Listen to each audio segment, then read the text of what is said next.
کچھ معاشرتی اقدار ہوتی ہیں اور اس کی تہذیب و تمدن ہوتی ہے اور پھر اس کے اوپر قانون ہوتا ہے. ایسے ہی نا. تو معاشرے کی تہذیب و تمدن اور معاشرے کی اقدار کی سطح پر بات بڑی خوبصورت. یا ایھا الذین آمنوا لا ترفعوا اصواتکم فوق صوت النبی. اے ایمان والو، یا ایھا الذین آمنوا، اے ایمان والو، لا ترفعوا اصواتکم فوق صوت النبی، اپنی آوازوں کو نبی صلی اللہ علیہ وسلم کی آواز پر بلند نہ کیا. اب پھر اس کی طویل خاص کو بھی دیکھ لیں، عام کو بھی دیکھ لیں.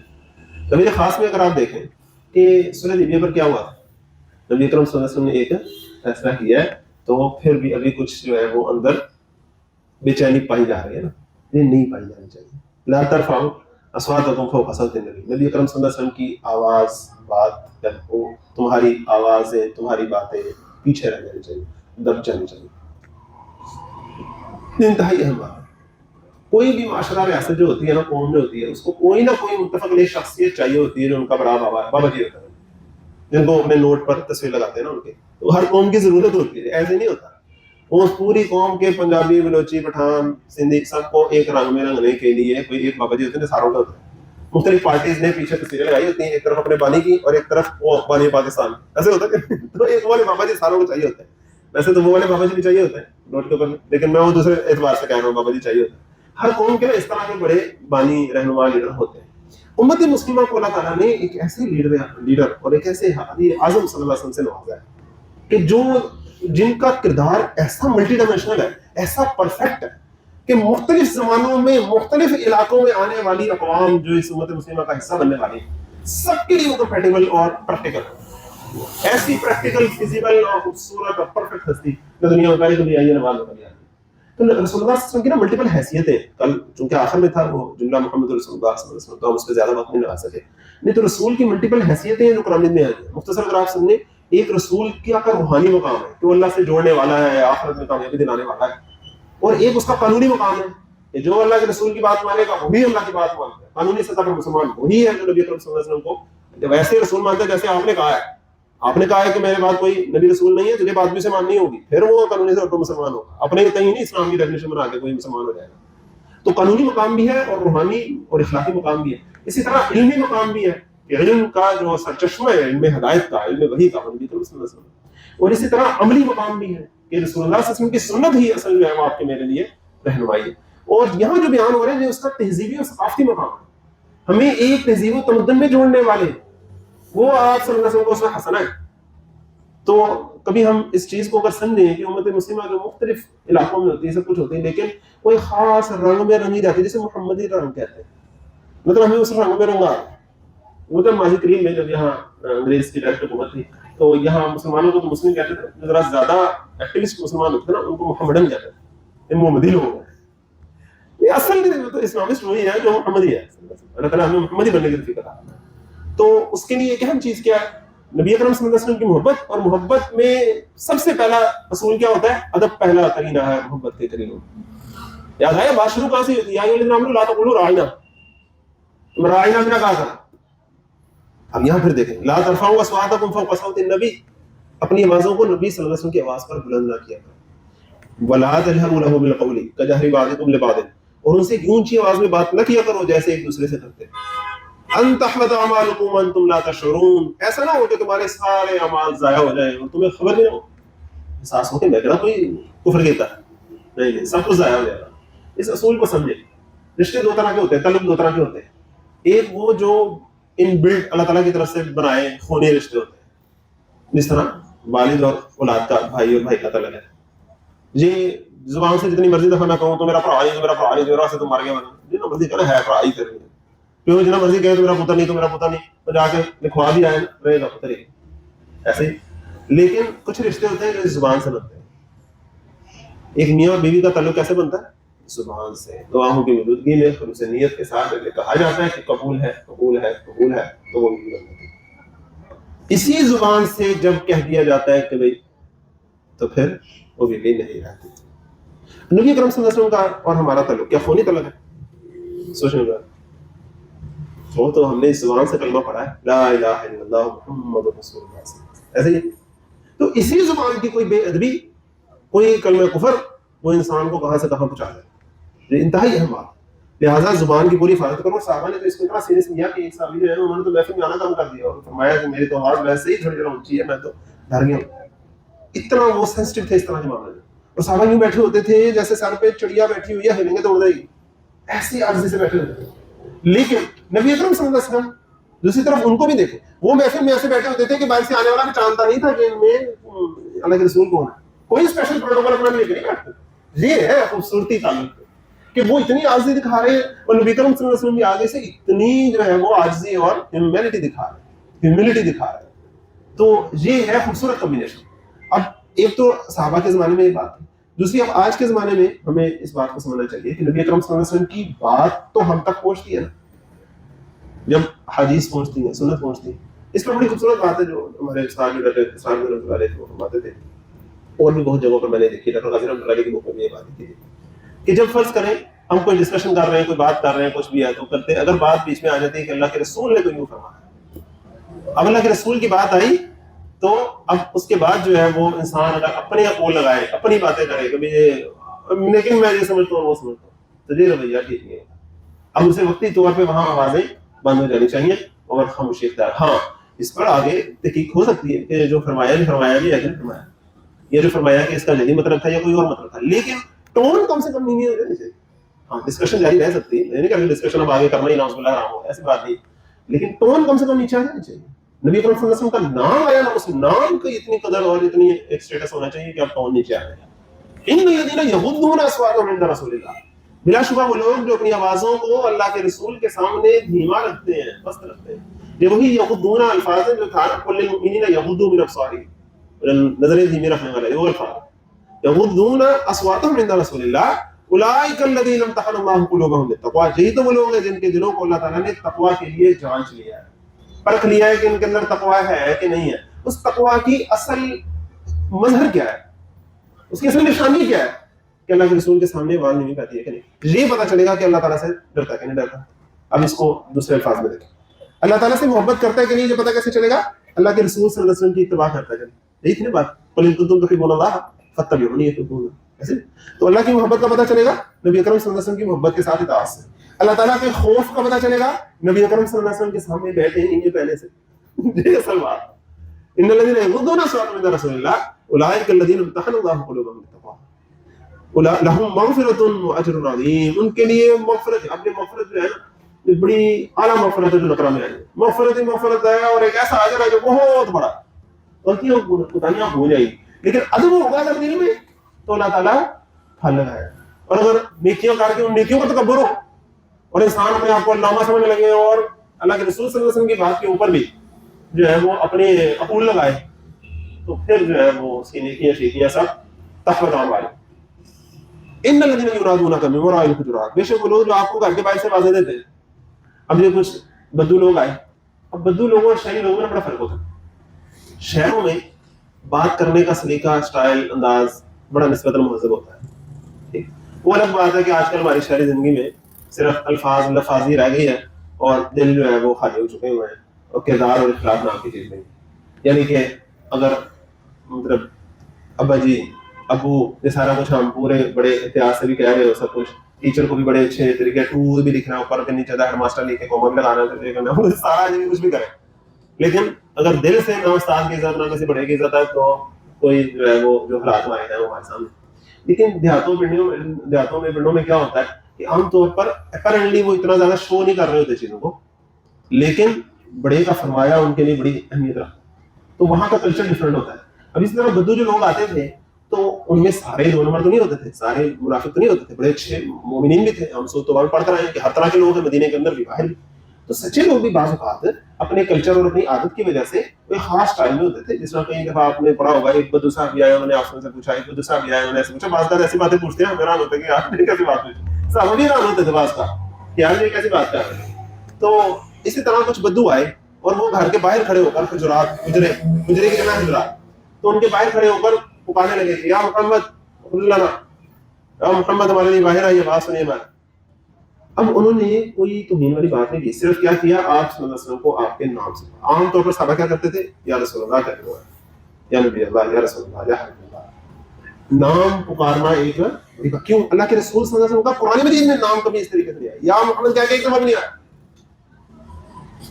صرف 4 جگہ نام آیا اور وہ بھی ایک خاص لیول پر, اور وہاں بھی ساتھ بتایا گیا کہ وہ اللہ کے رسول ہے, خاتم النبیین ہے, ساتھ رسالت کی سٹیٹس جو ہے اس کو پورا بتایا گیا. نعمان علی خان صاحب کا ایک بڑا آج کل وہ آیا بھی ہوا سامنے, اور اس میں بات بڑی خاص بتاتے ہیں کہ ایک دفعہ بھی یا محمد کہتے ہیں, باقی سارے انبیاء کو ہوتا ہے یا ابراہیم یا موسیٰ, لیکن نبی اکرم صلی اللہ علیہ وسلم کو اتنا خوبصورت سٹیٹس قرآن نے دیا, اور وہ دعا ہے اور سیدھا سیدھا کہہ رہے ہیں محمد. اب ایک اعتبار سے وہ توہین نہیں کر رہے تھے, کیوں کہ وہ اس طرح کرتے ہیں نا اپنے علاقوں میں, اور بات اگر سنی ذرا وہ کر, لیکن ان کا ایک انداز ہوتا ہے, وہ توہین نہیں کر رہے ہوتے. لیکن وہ چونکہ بات کی تو فوراً سے کہا کہ ان الذین ینادونک من وراء الحجرات اکثرهم لا یعقلون, ان کی اکثریت نہ سمجھ ہے. ولو انهم صبروا حتى تخرج الیہم, اور اگر وہ صبر کرتے یہاں تک کہ آپ خود گھر سے نکل کر ان کے پاس آ جاتے, لکان خیر لهم, تو یہ واقعی ان کے لیے بہتر ہوتا. واللہ غفور رحیم, اور اللہ تو بخشنے والا مہربان ہے. یہ بڑی خاص بات ہے, یعنی کہ جو عام شہری صاحب ہیں ان کے لیے اصول کیا تھا کہ واسطہ لوٹتے ہوئی تو سارے ماں کا لے گئے, لیکن جو بدو لوگ ہیں, جاتی لوگ ہیں, چونکہ ان کی نیت خراب نہیں ہے, ان کی ایک بس ایک رسم ہے نا, ان کی ایک مطلب ایک طریقہ ہے, تو وہ طریقے کی وجہ سے اگر ایسے کہہ رہے ہیں تو ان کو سمجھایا جا رہا ہے, لیکن ساتھ ان سے کہا جا رہا ہے کہ اللہ تعالیٰ بخشنے والا مہربان. اللہ تعالیٰ تو دلوں کے حال جانتا ہے نا. یا ایھا الذین آمنوا, اے ایمان والو, ان جاءکم فاسق بنبأ فتبینوا, اگر تمہارے پاس کوئی فاسق اہم خبر لے کر آئے تو اس کی تحقیق کر لیا کرو. بڑے خوبصورت الفاظ ہیں, اس کی بھی ملٹیپل ڈائمینشن ہے. دیکھیں سورہ نبیہ سے اس کا کیا تعلق ہے, کہ خبر آ گئی تھی کہ عثمان ابن شہید ہو گئے, اور ساروں نے تیاری کر لی تھی کہ اب یاد ہے. تو آگے جائیے, ان تصیبوا قوما بجہالۃ, کہ کہیں ایسا نہ ہو تم لا علمی میں کسی قوم پر جا پڑو, فتصبحوا علی ما فعلتم نادمین, اور پھر تمہیں اپنے کیے کا نادم ہونا ہے. پہلے تو اس بات کو سمجھیں کہ یہاں یہ بھی تو کہا جا سکتا تھا کہ تحقیق کر لیا ہو کرو, یہ نہ ہو کہ کوئی تمہارا دشمن تم سے چھوٹ کے نکل جائے اور بعد میں تم موقع گوانے پر پشیمان ہوتے رہو. یہ کہا جا سکتا تھا, نہیں کہا جا سکتا. دیکھیں نا, خبر تو دونوں طرح کی جھوٹی آ سکتی ہے نا. ایک خبر یہ بھی جھوٹی آ سکتی ہے کہ بھائی وہ تم پر حملہ ہو لگے, تم ان پر حملہ ہو جاؤ, اور ایک یہ بھی ہو سکتی ہے کہ وہ جو ہے وہ نہیں ہو رہے حملہ اور وہ چلے جائے, تم سے بچ کے نکل جائے. اصول کیا ہے کہ 100 مجرم بھی بچ کے چلے جائے, ایک معصوم نہیں مارا جانا چاہیے. تو انداز دیکھیں بات کا کیا ہے کہ اصل جو زیادتی تمہاری طرف سے نہ ہو. ہاں اگر فرض کرو وہ تم پر حملہ کر دے, تمہیں پتہ ہی نہ ہو, تو کوئی بات نہیں, پھر نبڑ لیں گے, اللہ تعالیٰ بھی تمہارا ساتھ دے گا, سب کچھ دے گا. لیکن اگر تم نے لا علمی میں کسی کے اوپر اگر تم نے حملہ کر دیا تو پھر بات خراب ہے. تو پھر وہی بات سامنے نہیں ہے کہ اگر اوپر بیٹھے ہیں صحابی اور اگلے نے کلمہ پڑھ لیا تو چھوڑ کے پیچھے ہو جاؤ, چاہے جھوٹ کا بھی کلمہ اس نے پڑھا نا, پیچھے ہو جاؤ تم وقتی طور پر, بچ کے جانا چلا جائے کوئی بات نہیں, لیکن غلطی سے مارا نہ جائے, یہ ہے بات. تو ایک طرح اس کا خاص پرسپیکٹو ہو گیا. پھر دوسری جو بات ہے اس کا علم حدیث کے ساتھ بڑا خاص ہے. ابھی ہم نے پچھلی بات کیا کی, پچھلی آیات میں کہ جب حدیث سامنے آ جائے, اللہ کے رسول صلی اللہ علیہ وسلم کی بات سامنے آ جائے تو انسان جو ہے وہ نیوا پہ. تو اب اس زمانے میں جب حدیث کی تدوین ہو رہی تھی اور مختلف جو ہے وہ پورا ایک جو نالج ہے, ڈپارٹمنٹ آف نالج ہے, ڈیولپ ہو رہا تھا. حضرت حدیث میں مختلف چیپٹرز ہیں. ان میں یہ چیپٹر یہ ہے کہ تدوین کیسے ہوئی حدیث, اور پھر وہ کتب کی اقسام کیا ہے, حدیث کی اقسام کیا ہے, جرح و تعدیل کیا ہے, اسماء الرجال کی, یہ ساری چیزیں اس میں ہیں. الگ الگ چیپٹر ہیں, انشاءاللہ ہم نے بھی پڑھیں گے. ارادے تو بندے کو کرنے چاہیے, ارادے کی نکت ملتی ہے. انشاءاللہ ہم کریں گے رمضان کے بعد سارے کام. تو اب یہ جو حدیث کا پورا فن جس طرح وہ پورا جو اسپیشلٹی تھی وہ ڈیولپ ہو رہی تھی, جب اس زمانے میں تو سے ہم حدیث کے نام پر بہت چیزیں آئیں, ساروں نے باتیں کی. تو اب اس پر پھر باقاعدہ کرنا پڑا کہ کون سی حدیث جو ہے وہ صحت کے اعتبار سے کس لیول پر ہے, اور کون سی ضعیف ہے, اور کون سی بالکل ہی موضوع گڑھی ہوئی ہے. تو سارے کرنے کے لیے تحقیقات کرنی پڑی پورے محدثین کو, اس پورے راویوں کی. تو وہ پوری تحقیق کر لیا کرو اگر کوئی اہم خبر لے کر آئے ہمارے پاس. اب اس میں میرا فاسق سے مراد ہمارا ایک عام مختصر وہ جس کہتے ہیں نا لمیٹڈ سا ایک کنسیپٹ ہوتا ہے فاسق کا, کہ اچھا فاسق ہوتا ہے وہ والا گناہگار نا. فاسق کا لفظی مطلب کیا ہوتا ہے, جو اپنی لمٹ کراس کرتا ہے. ایسے ہی فاسق کا لفظی مطلب ہوتا ہے اپنی لمٹ کراس کرنا, جس کو اپنے اوپر کنٹرول نہیں ہے. تو بعض اوقات ایک بندہ ویسے بڑا نہیں ہوگا, لیکن آپ کو پتا ہے کہ اس طرح زبان کا ہلکا ہے, گالے میں پڑھا چڑھاتے ہیں داستان. تو جو محدثین تھے جب وہ ریسرچ کرتے تھے تو صرف یہ نہیں دیکھتے تھے کہ کتنا نمازی پرہیزگار ہے, انہیں دیکھتے تھے کہ اس کی بات میں کتنی سچائی ہوتی ہے. بات اگر جتنی سنتا ہے اتنی آگے بیان کرتا ہے, یا بڑا اشرا آگے بیان کر دیتا ہے. حافظہ کیسا ہے اس کا, یہ ساری چیزیں بھی دیکھتے ہیں. اگر کسی کا حافظہ کمزور ہے تو اس کا بھی نہیں, اب اس کو آپ فاسق تو نہیں کہیں گے, وہ والا فاسق تو نہیں کہیں گے, لیکن ٹیکنیکلی وہ اس کو اپنے اوپر کنٹرول اس طرح کا نہیں رہا نا, انٹینشنلی اور ان انٹینشنلی. یہ اہم بات ہے. یہاں وہ نہیں ہے کہ جو بڑا نمازی پرہیزگار ہو صرف اس کی بات ماننی. تو بات اصل کیا ہے کہ آج بھی خبریں جب ہم دیکھیں حالات حاضرہ میں سب کچھ, تو یہ امت مسلمہ کے لیے آج کے دور میں بڑی اہم بات ہے حدیث کے علم سے. اگر کیونکہ آپ کو حدیث کا علم تو اکثر بیشتر تدوین ہو گئی نا, وہ تو ایک لحاظ سے ہمارے پاس سارے دلائل جو ہے وہ سارے آپ یوں سمجھیں دستیاب ہو گئے. لیکن جو موجودہ ہمارا کرنٹ افیئرس کا معاملہ ہے، حالات حاضرہ میں جب ہم چیزوں کو دیکھ رہے ہوتے ہیں، خبریں دیکھ رہے سب کچھ، تب بھی ہمیں پتہ ہونا چاہیے کہ فلاں صحافی کے ہم اگر بلاگ سن رہے ہیں، فلاں کا یہ کر رہے ہیں، فلاں کی کسی کی رائے آ رہی ہے، پتہ ہوگا یہ بندہ کتنے کو پانی میں ہے. یہ بات کو بڑا چڑھا کے جذباتی ہو کے بات کر دیتا ہے، یا پوری طرح تحقیق کر کے پھر بات کرتا ہے. اور خود بھی ہمیں پوری طرح اس کی تحقیق کرنی چاہیے. اسے ایک تو دو طرح سے تحقیق کرنی چاہیے. ایک تو اس کی جو چین ہے اس کو دیکھنا چاہیے کہ کیا جو بات اس نے سنی جس طرح حدیث میں ہوتا ہے. دوسرا حدیث کا متن بھی ہوتا ہے کہ وہ بات جو کہی جا رہی ہے اپنی اعتبار سے اس کی لاجک کیسے بن رہی ہے، ٹھیک ہے نہیں. بعض اوقات خبر کے اندر موجود ہوتی بات کی صحیح نہیں ہو سکتی، بات چاہے آئی بھی ہے غلطی لگی کسی نے، صحیح نہیں ہو سکتی گا. تو دونوں اعتبار سے انسان کو عقل و فطرت کے معیار پر بھی اور جو کنٹینیوٹی آف دلائل ہے اس کے اعتبار سے بھی اسے رکھنے کی ضرورت ہوتی ہے. انتسی کو قوم میں جہالت ہے، ایسا نہ ہو کہ تم لا علمی میں کسی قوم پر جا پڑو یا تم لا علمی میں کوئی ایکشن کر بیٹھو اور تصبحوا علی ما فعلتم نادمین، اور پھر اپنے کیے ہوئے تمہیں نادم ہونا پڑے. کوئی کام کرنے سے رہ جائیں یہ چھوٹا مسئلہ ہے، کوئی کام نہیں کرنا تھا وہ کر گئے یہ زیادہ بڑا مسئلہ ہے. اسی طرح کوئی ایونٹ ہے اس پر ہم نے اپنا موقف دینا ہے، اپنی بات کرنی ہے، اگر فرض کریں وہ رہ جاتے ہیں ہم، یہ کمزوری کی علامت ہے، سستی کی علامت ہے، دور ہونی چاہیے. لیکن غلط موقع ہم نے دے دیا، بات کرنی بنتی نہیں تھی جو کر دی، اب زبان سے نکلاتی ہے پھر واپس مشکل سے آتا ہے. جب تک نہیں کی تب تک تو آپ کے پاس ہے، نکلے تو پھر مشکل ہوتا ہے. اللہ تعالیٰ نے سمجھنے کی توفیق عطا فرمائے. تو بات تو انسان کر لے تو پھر انسان اس پہ معذرت بھی کر سکتا ہے، لیکن اگر کوئی ایکشن ایسا کر دے گا کسی کا جانے والی نقصان ہو جائے گا تو پھر تو الزام آئے گا. تو علموا ان فیکم رسول اللہ، یاد رکھو کہ تم میں اللہ کے رسول موجود ہیں. اب وہ محمد رسول اللہ آئے تھے نا، آئے اب یہاں کہ تم میں جو موجود ہیں وہ محمد صلی اللہ علیہ وسلم کسی کے باپ ہیں، کسی کے سسر ہیں، کسی کے داماد ہیں، سب کچھ ہے. ان کی اپنی اپنی حیثیتیں ہیں، کسی کے دوست ہیں، سب کچھ ہے، نوٹ ڈاؤن. سب سے پرائمری حیثیت ان کی کیا ہے کہ وہ اللہ کے رسول ہیں. وَاعْلَمُوا أَنَّ فِيكُمْ رَسُولَ اللَّهِ، یاد رکھو کہ تم میں موجود جو ہیں وہ اللہ کے رسول ہیں. Be careful. اب یہ وہ چیز ہے جو آپ کی پوری مدنی زندگی کو ایک نئے رنگ میں دیکھنے کا ہمیں جو کہتے ہیں نا ایک آئیڈیا دے گی. جب آپ صلی اللہ علیہ وسلم کا اپنے ازواج مطہرات سے جب معاملات جو بھی تھے اس میں ان کے لیے بھی یہ گائیڈنس ہے کہ تمہارے شوہر ہیں، بڑی محبت کرتے ہیں تم سے، تمہارے لاڈ اٹھاتے ہیں، سب کچھ ہے، لیکن اللہ کے رسول ہیں، بی کیئرفل. حضرت بکر حضرت عمر کے داماد ہیں، حضرت عثمان حضرت علی کے سسر ہیں، کسی کے قریبی دوست ہیں، سب کچھ ہے، لیکن سب سے پرائمری حیثیت کیا ہے؟ اللہ کے رسول. اب مزید دیکھیں آپ صلی اللہ علیہ وسلم معلم بھی ہیں، مرشد بھی ہیں، کمانڈر بھی ہیں، ریاست کے سربراہ بھی ہیں، یہ سب کچھ بھی ہے، لیکن یہ سب بھی ذیلی حیثیتیں ہیں. اصل پرائمری حیثیت اللہ کے رسول کی حیثیت، یہ سب سے اوپر آنی چاہیے. تو وَاعْلَمُوا أَنَّ فِيكُمْ رَسُولَ اللَّهِ، رسول کا مطلب کیا ہوتا ہے؟ ریپرزینٹیٹو. اس کے مختلف ڈائمینشن ہو سکتے ہیں لیکن قریب ترین جو مطلب ہوتا ہے یہ دوبارہ کرنا ہے، صحیح ہے. تو قریب ترین جو اس کا لفظی مطلب ہوتا ہے نا وہ ریپرزینٹیٹو کا ہوتا ہے، نمائندہ، ریپرزینٹیٹو آف یور لارڈ اللہ.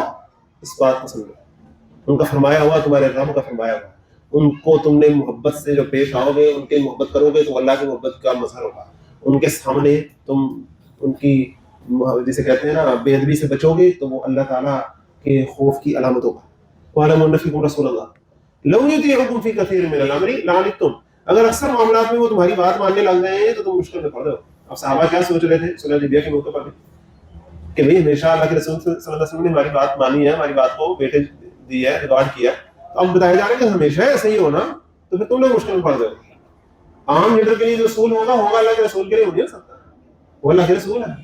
لو یطیعکم، دیکھیں اطاعت کا لفظ ہے، لو یطیعکم، اگر وہ اطاعت کرے تم لوگوں کی، لفظی طور پر یار بات ماننا ہے اس طرح کر کے کہ اگر وہ بات ماننے لگے تمہاری اصل معاملات میں من الامر تو لعنتم، تو تم مشکل میں پڑ جاؤ گے. ولکن اللہ حبب الیکم الایمان، لیکن اللہ تعالیٰ نے تمہارے لیے ایمان کو محبوب بنا دیا. وزینہ فی قلوبکم، اور اس کو تمہارے دلوں میں سجا دیا. اب یہ ایمان کو محبوب بنا دیا مطلب کیا؟ نبی اکرم صلی اللہ علیہ وسلم کی بتائی ہوئی بات کو ہی فائنل اتھارٹی ماننا، اس بات کو تمہارے دل میں محبوب بنا دیا. اسی کو تو ایمان کہتے ہیں، اس کو تمہارے دل میں محبوب بنا دیا. وزینہ فی قلوبکم، اور تمہارے دلوں میں اس کو بڑا سجا دیا. وکرہ الیکم الکفر والفسوق والعصیان، اور کفر، فسق اور نافرمانی سے تمہیں متنفر کر دیا. اولئک هم الراشدون، یہی تو ہدایت یافتہ لوگ ہیں. فضل من اللہ ونعمہ، اللہ کے فضل اور اس کی مہربانی سے. اللہ علیم الحکیم، اور اللہ جاننے والا حکمت والا.